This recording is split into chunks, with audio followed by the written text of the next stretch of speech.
As is already indicated, our application is dated 16th of June 2025, the year of the Lord.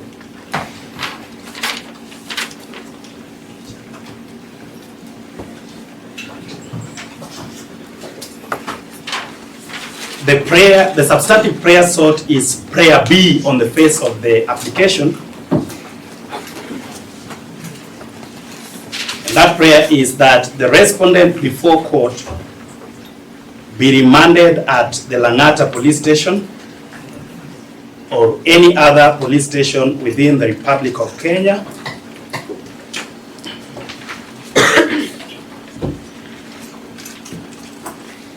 and the reason being, and this is the justification, that it will enable the applicant herein, the Republic, through the Independent Policing Oversight Authority, to continue and conclude investigations in respect of the facts, the basis of the arrest of the respondent.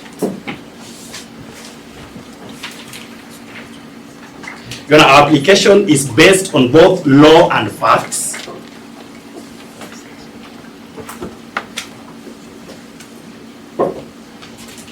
And to be more specific, Articles 24,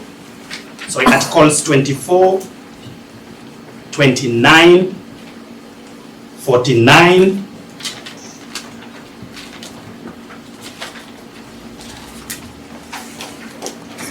of the Constitution and Section 36, capital A, of the Criminal Procedure Code. We will also make references to the decision of the High Court of Kenya at Nakuru,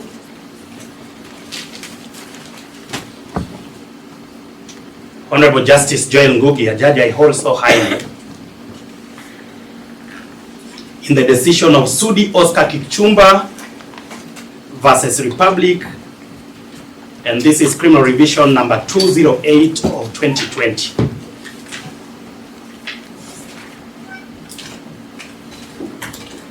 Fundamentally, that decision of the learned Justice Ngugi, as he then was, because he now sits at the Court of Appeal, cites and makes reference to the decision of the High Court of Kenya at Milimani, delivered 4 years before it by the learned Justice Luka Kimaru, as he then was as well, because he equally sits at the Court of Appeal, in Michael Rotich versus Republic. And we preempt that the defense are likely to run away with Michael Rotich, so we are going to hit hard on it before they get the chance.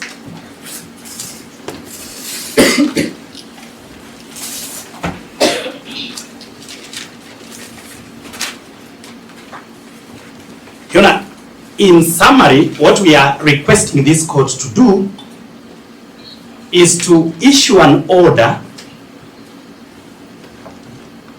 for what the Constitution calls detention continuing.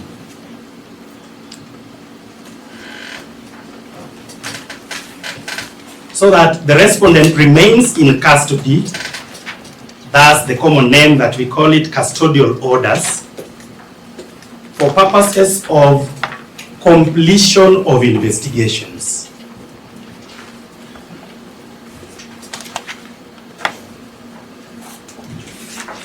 Cognizant of the limited jurisdiction of this court under Section 8, subsection 2 of the Magistrates Court Act 2015,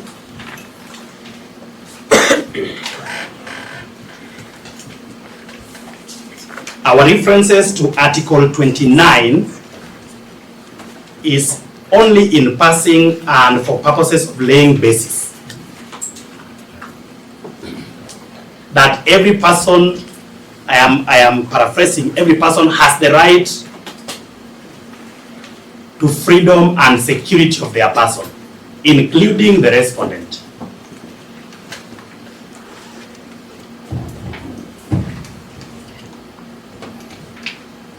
In further laying of the basis, that Article 24 of the Constitution allows for limitation of rights under the Constitution, save for the rights under Article 25 thereof.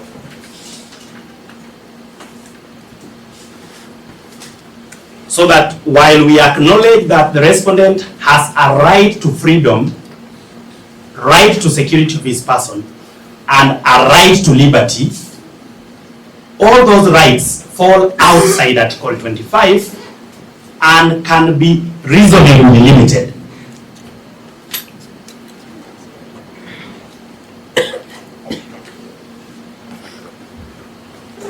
Where there is justification.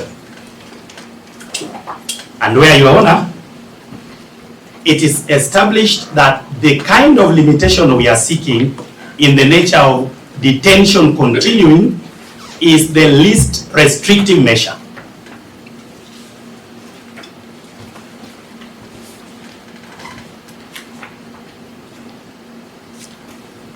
So that, Your Honor, once we have established, as we have, that Article 24 permits the limitation of the right to freedom and liberty,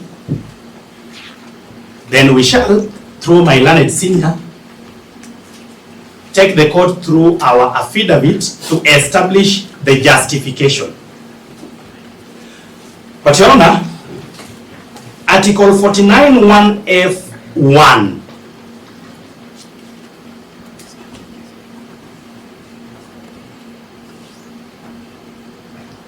sorry, that is 49(1)(g), Your Honor, I'm sorry.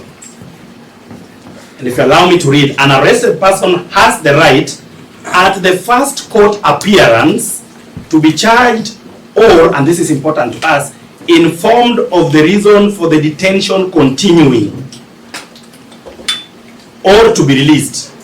And so out of the three available options under Article 49(1)(g), we have come to court to seek detention continuing.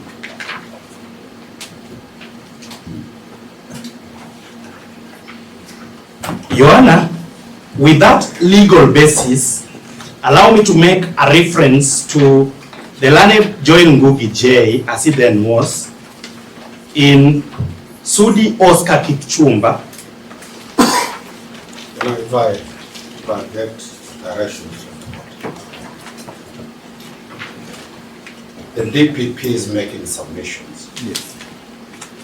They waive the right of making submissions after we have made our submissions, so that once they have done this, they will surrender the witness for cross-examination and they'll have no right. Procedurally, it is the deponent to be put on the dock, and the deponent is cross-examined, the respondent's lawyers submit, then the state submits. But now it's the reverse. And that's why I'm asking, is my old JV abdicating the role? My understanding was that he was just laying a basis so that once the deponent comes to the dock, then they can proceed from there. Yeah. So let JB just finish with your laying your basis. I believe it's more or less like an opening statement. He has done an opening statement. Yes. Let him finish. Then be doing an opening statement. Indeed. To lay the basis. Yes. And counter what has been said, because he's doing actually an opening statement. We will also be seeking that we also put an opening statement and before the court. So please. Sorry, Your Honor. I do not understand the basis of that argument, because we are arguing our application with both facts and the law. So I'm doing the law, then my colleague will do the facts. It's the same thing if we started with the facts. So I'm almost done with the law.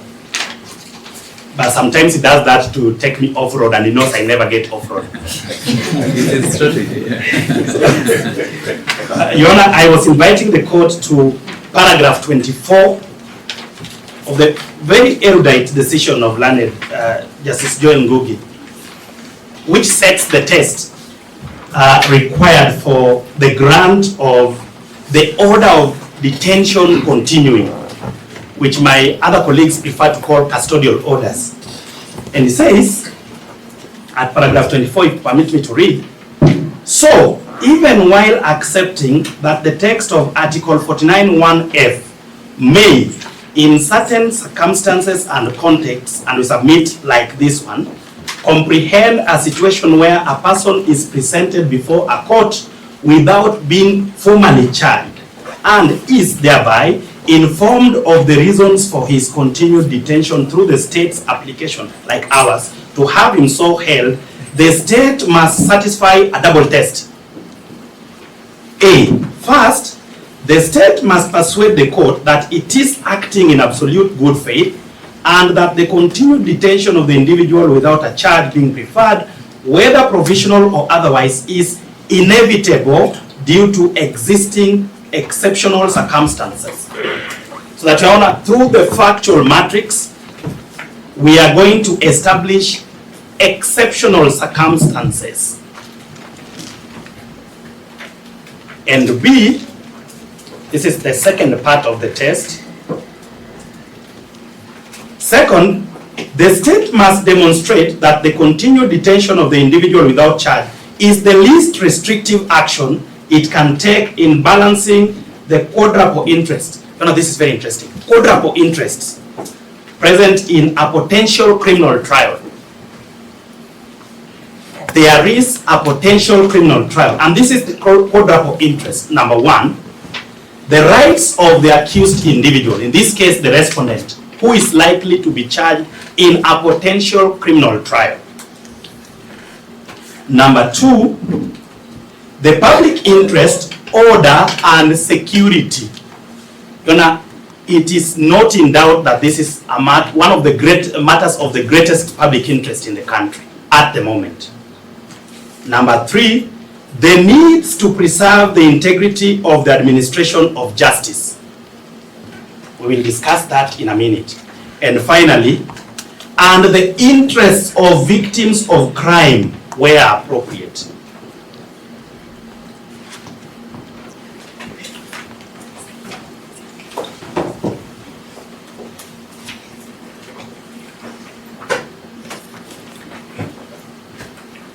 And Your Honor, the court, in cracking its head about it, continues to say, by virtue of Articles 21(1) and 259 of the Constitution, the court must act to aggrandize, not diminish, the personal liberties of arrested individuals in line with the other three interests. But importantly, differently put, the state must demonstrate that there are compelling reasons to deny pre-charge bail while balancing all factors within the complex permutation presented by these quadruple interests and without refining or essentializing any. You know, I dare say kizungu kubwa. Having highlighted those two tests, Your Honor, the state is acting in utmost absolute good faith to have presented the respondent within a reasonable time before court.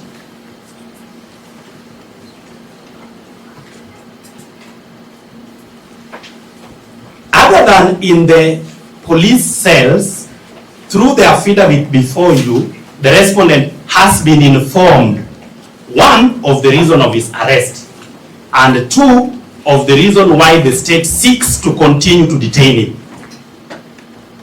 That is a show of utmost good faith. You know, in insurance law, it's called uberimai fidei.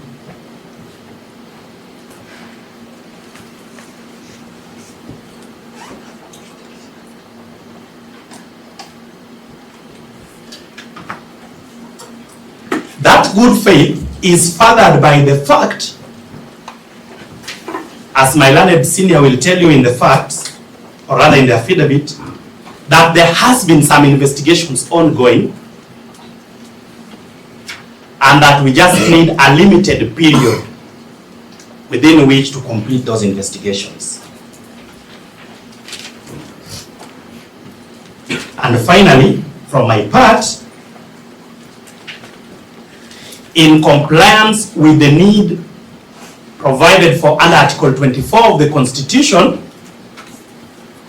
that the limited detention of the respondent is the least restrictive measure we could adopt to protect both the interests of the respondent, the victim's interests, and as equally important, the interests of the public to ensure safety and security. Your Honor, with that legal background, I invite my learned senior, Mr. Jalson Makori, to take you through the factual matrix in the affidavit. I am also obliged unless there's a question for you. All right, thank you. Thank you, counsel.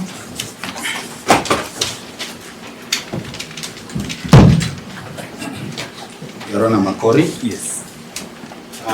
Your Honor, we are referring to the affidavit by one Abdurrahman Jibri.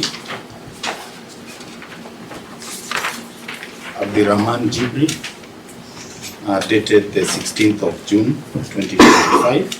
It is an affidavit in support of the notice of motion dated the 16th of June 2025. Your Honor, I'll only highlight the paragraphs that are in the affidavit. Paragraph 6 sets out the background of the investigations, and these are the preliminary investigations by IPOA, which reveals in paragraph 6A to E,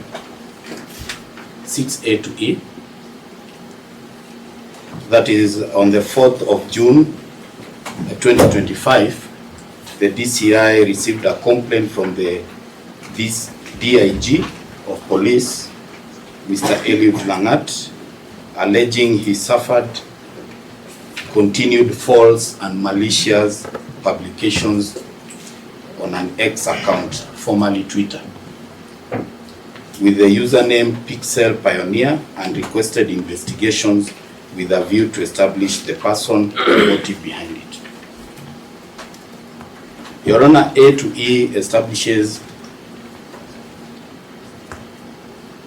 the grounds in which the investigations were mounted.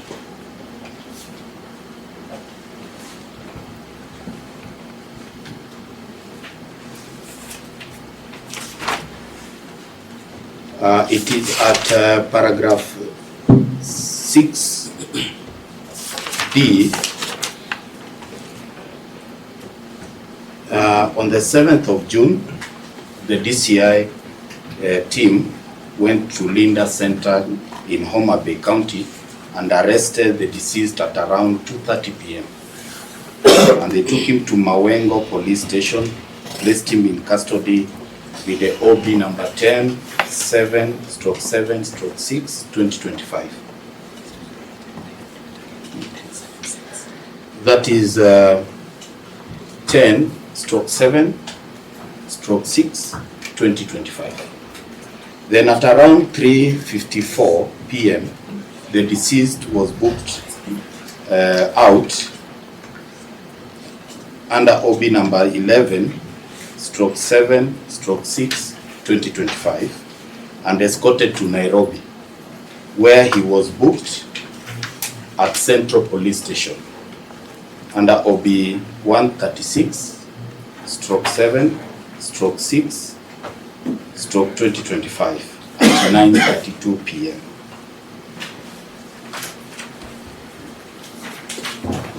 Your Honor, we have annexed to paragraph 6A the OB extract, that is AJ1,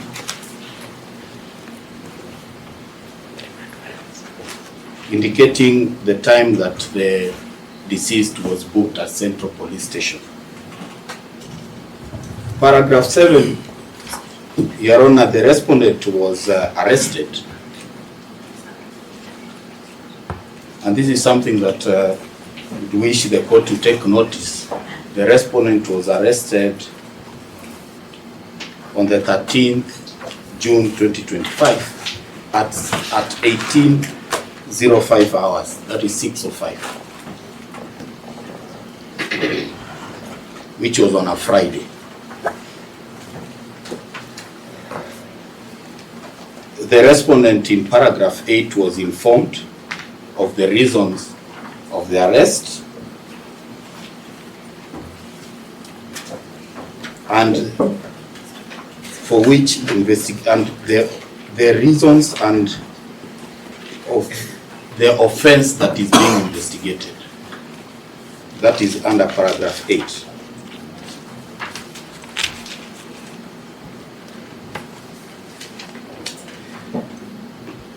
Your Honor, in paragraph 10, now we are coming to the reasons why we want to continue holding the respondent. The respondent is the custodian of the station records, being an OCS, officer commanding station, and the surveillance system, the CCTV. And this is at the material time under the investigations. You know, still I'm asking, what will be the deponent be telling this?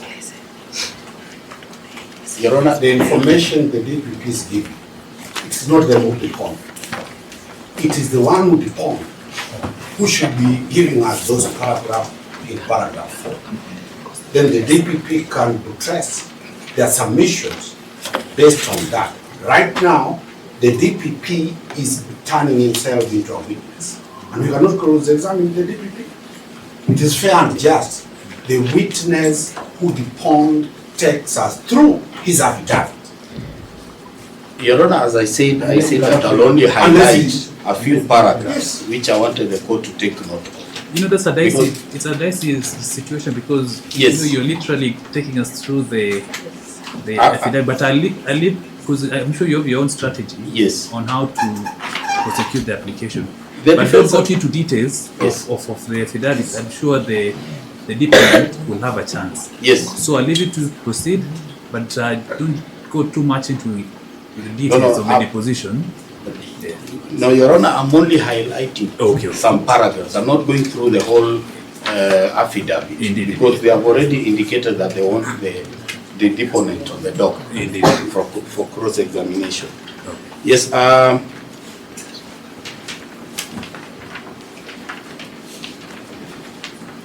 So you're referring to the CCTV, maybe to Yes, at the CCTV. Yes, we said paragraph 10. Yes. The respondent is the custodian of the station records and the surveillance system, that is the CCTV, that is under investigation.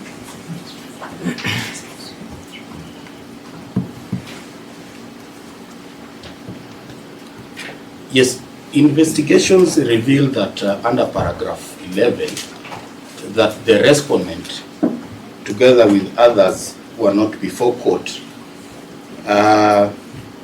hired a technician to interfere with the CCTV system at the Central Police Station in a bid to tamper and interfere with the subsequent investigation.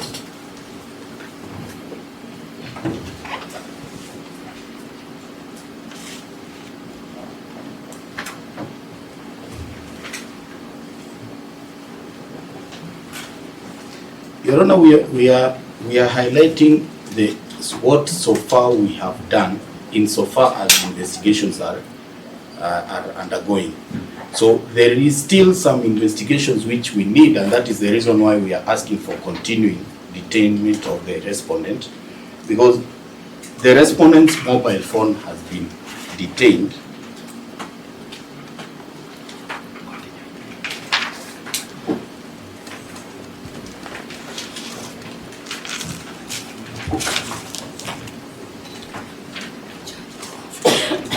And it is subject to investigation.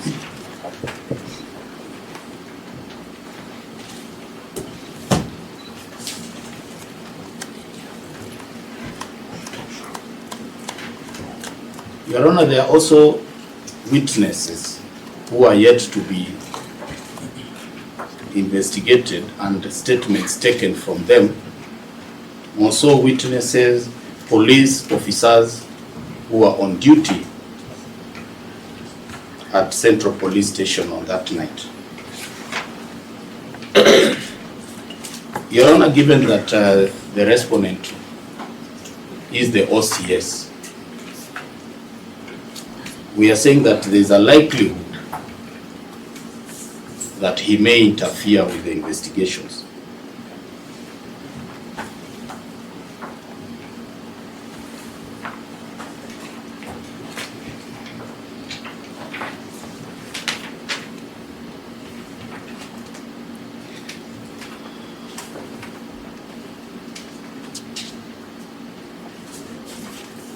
Your Honor, we'll be seeking the 21 days.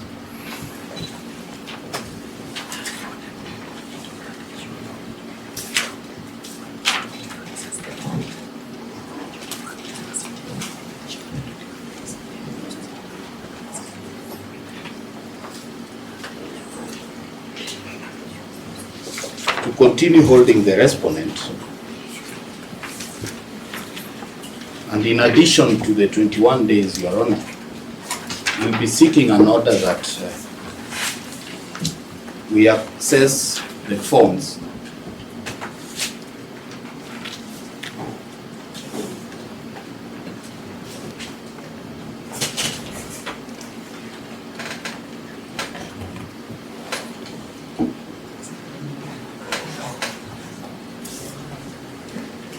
of potential witnesses,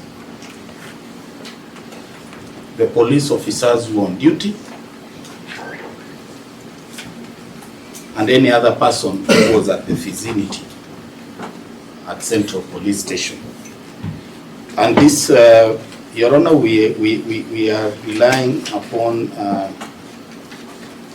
paragraph 17 and 18, where we have shown in the paragraphs, we have demonstrated that there is already interference, which has already been done. With that, Your Honor, we will be inviting the deponent, the doc, for the cross-examination.